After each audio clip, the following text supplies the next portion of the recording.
Death, which is the only truth, has to come to all of us. But it is considered to be a taboo to talk about death. How many of us plan our deaths? Probably none. However, this is the last assignment which is going to be given to us. So in this session, we'll be talking about death, trying to remove the taboo so that it can be discussed on all forums. In palliative care, Mr. Menon, we know that it is adding life to days and not days to life. Can you just explain it to the audience? Before explaining that, I would like to make an assertion.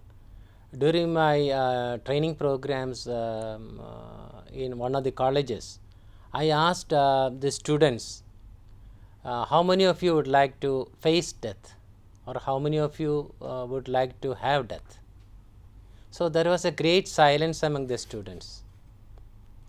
It's but natural. I actually wanted that type of an answer. Nobody would want life to come into their life, because this is a very, very interesting and very, very comfortable space to live in. So we do not want life to come in such a very, very beautiful situation. So when we are faced with chronically illness, naturally the patient and the family members would like to have the illness cured, but unfortunately some illnesses cannot be cured. But the family members would want the the father or the mother or the patient who is having the illness to be taken to a hospital and see that in the eyes of the society something is done for the cause of their beloved one. But naturally this is wrong, because we cannot add any days to their life.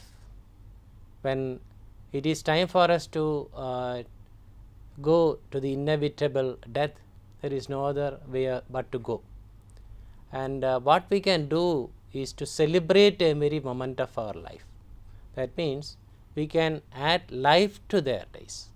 Whatever limited number of days a patient is on this earth, we can make him happy.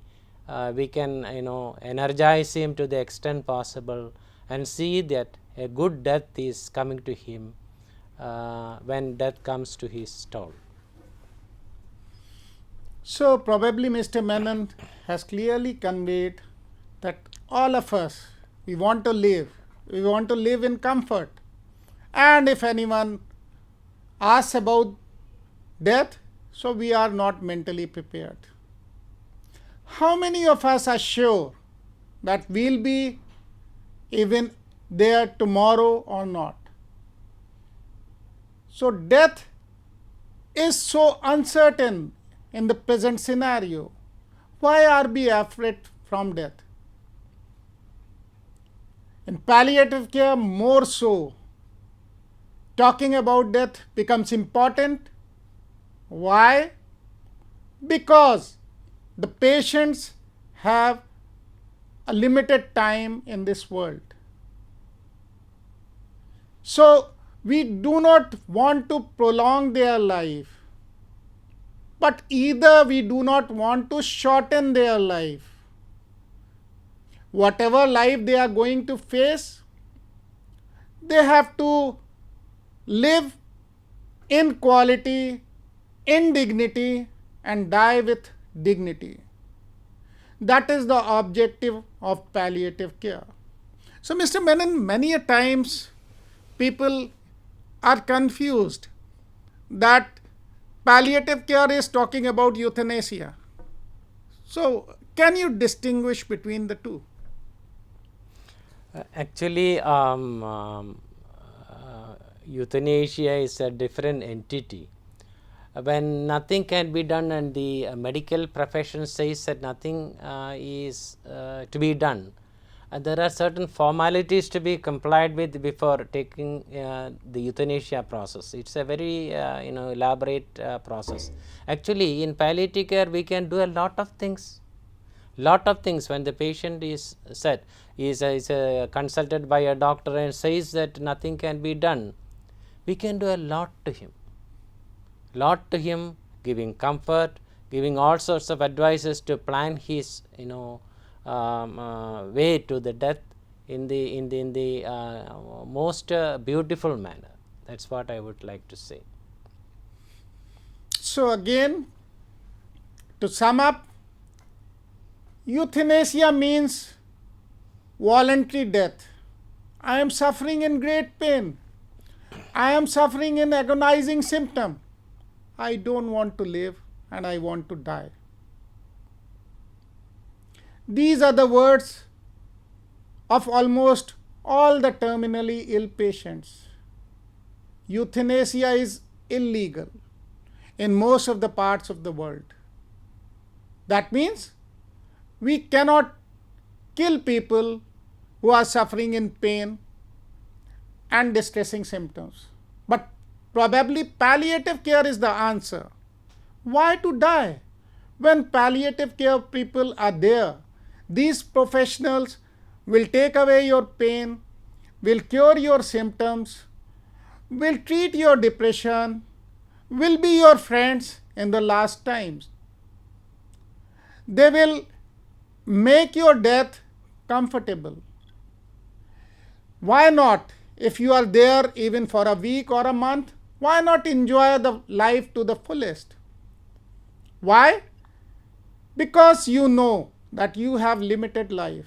Whereas many of us, we are confident that we are going to live for years and we will finish the unfinished tasks, and probably we die with unfinished tasks.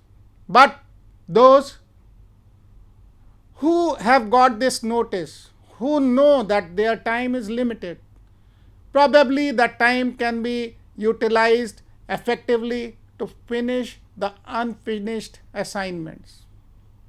And palliative care professionals are there to help such patients.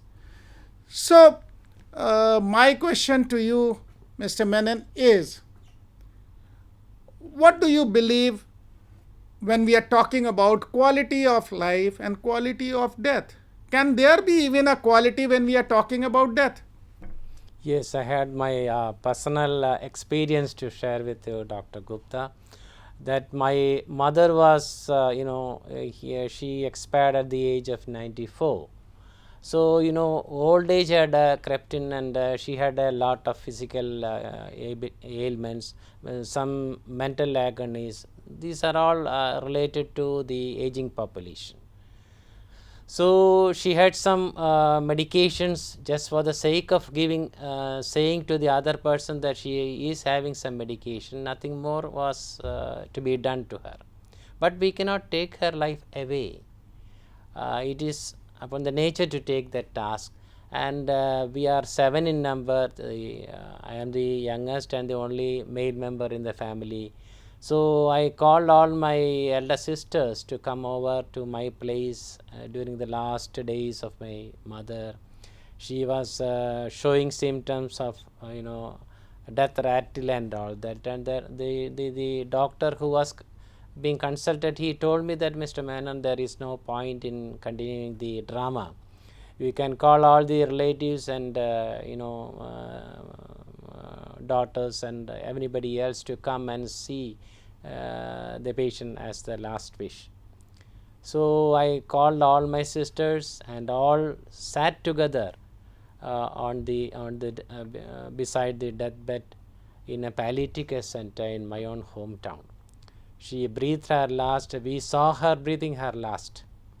We chanted mantras, and we could give her a comfortable journey to the other world. Thank you. We are again focusing on the quality of death. Similar story I can share of my grandfather. In his last days, almost for 1 week, he was unconscious. We had to feed him using drip, but we never carried him to the hospital. Why? Because anyone, any aged person who has fulfilled his life would like to die at home. That is the most comfortable place to die.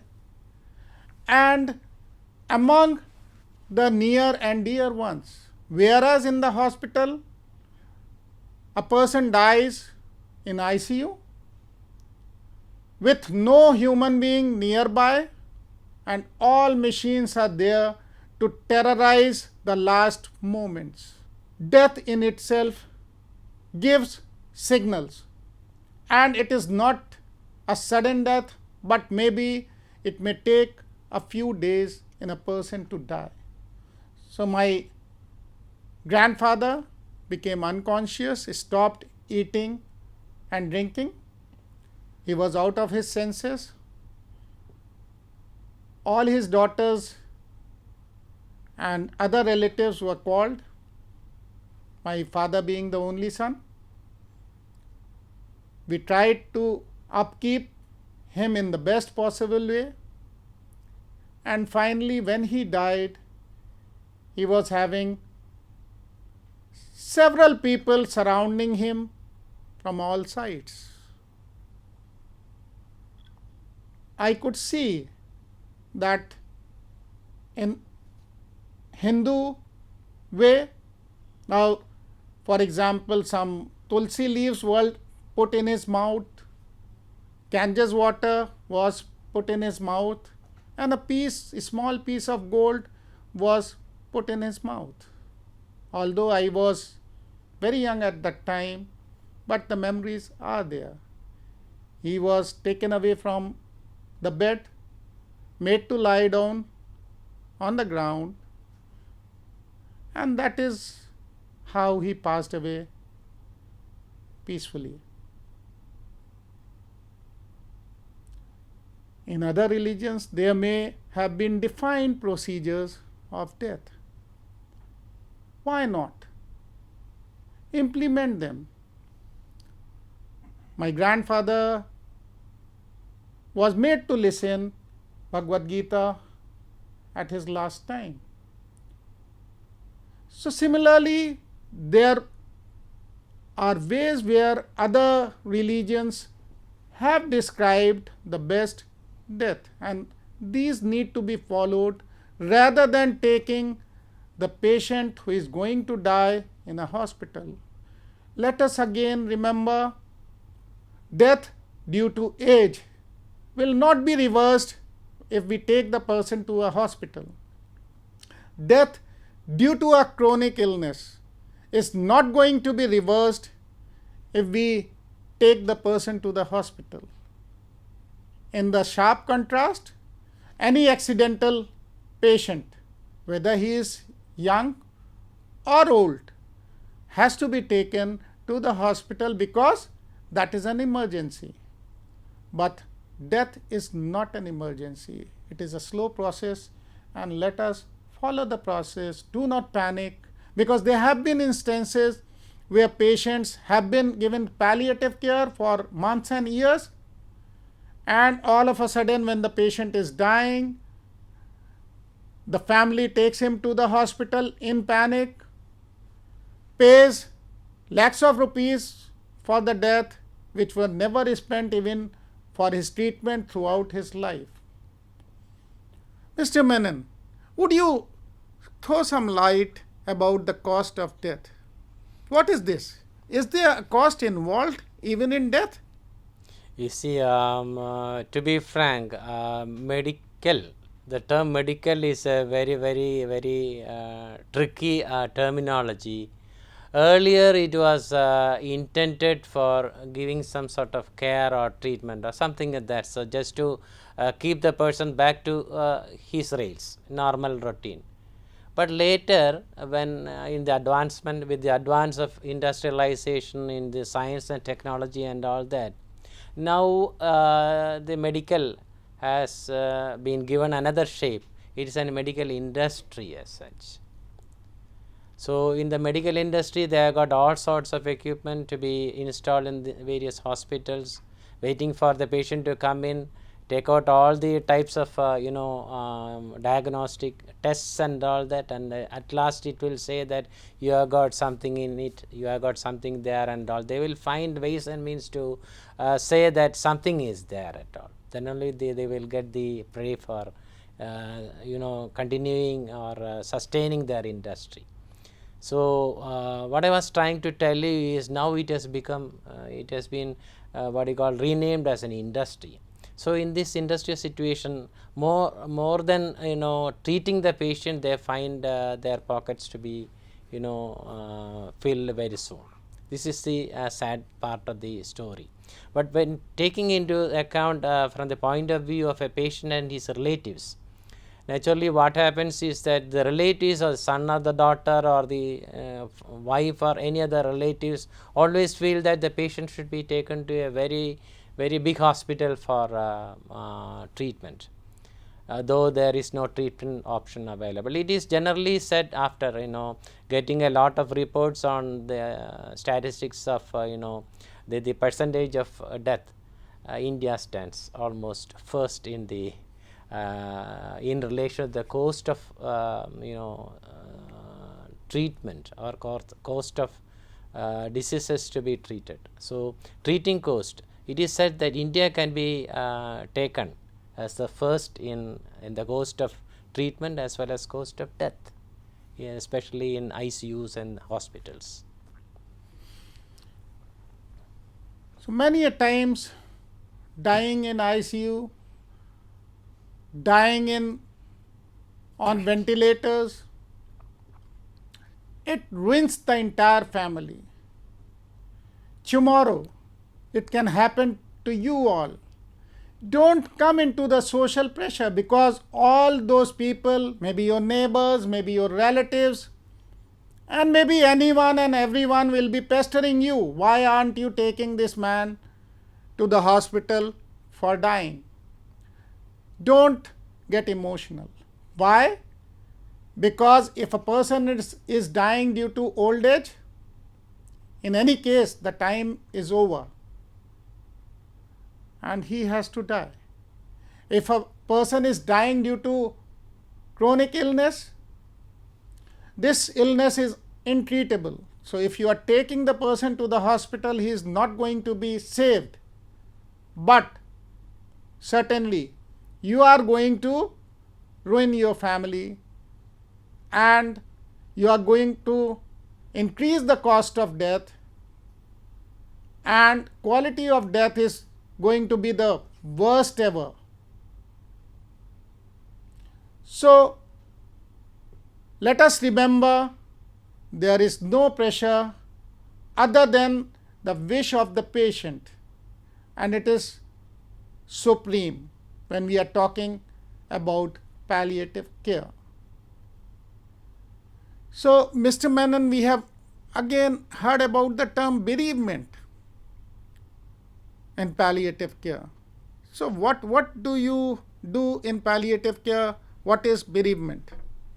You see, before explaining bereavement, I would like to give you some more idea on what palliative care really intends to do. Palliative care is otherwise known as total care. Total care encompasses the person or the patient who is having an untreatable or irreversible or debilitating illness, and taking care of not only the patient, the family members, the carers, the children, and the whole family members up to and after death. That is palliative care. So, bereavement support is also needed by way of rehabilitating the patient's relatives back to their rails. It is very common in the state of Kerala. As all of us may be aware, Kerala state has become a model for the world to see how palliative care is delivered through volunteers or volunteer led palliative care is at in a very fast pace it is going. I am also a part of that. I am really proud of that. So many things could be taken care of. So bereavement is something which is meant to be given even after the death of a patient. So many things can be done. We are having rehabilitation centers to see that the unmet needs of the family. Maybe because a family will become ruined out of this treatment process, and taking all their time and energy for looking after the patient and all that, and they may not be able to do anything at all. We all say that burnouts will be there. Burnouts is another component we have to address in palliative. We are addressing in palliative. So in the case of rehabilitation, the children will have to be given education. Their education has to be pursued. The patient must have been the only breadwinner of the family, and nobody else is there to support the family after their death, after his death. So we will have to ensure that some way of giving employment to the wife of the deceased will have to be taken care of. These are all relates to the emotional quotients that the volunteers and the palliative care professionals have in their minds to do whatever that is needed for the betterment of the family. So it is not up to death, but still we continue as long as we can to keep the family without the patient back to rails. So maybe in this session, tried to dispel the taboos associated with death, which is the only truth in life. And all of us are very sure, and that is why many a times we say we are dead sure. We are cocksure.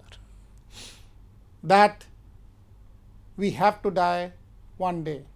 How is a big question mark. Thank you.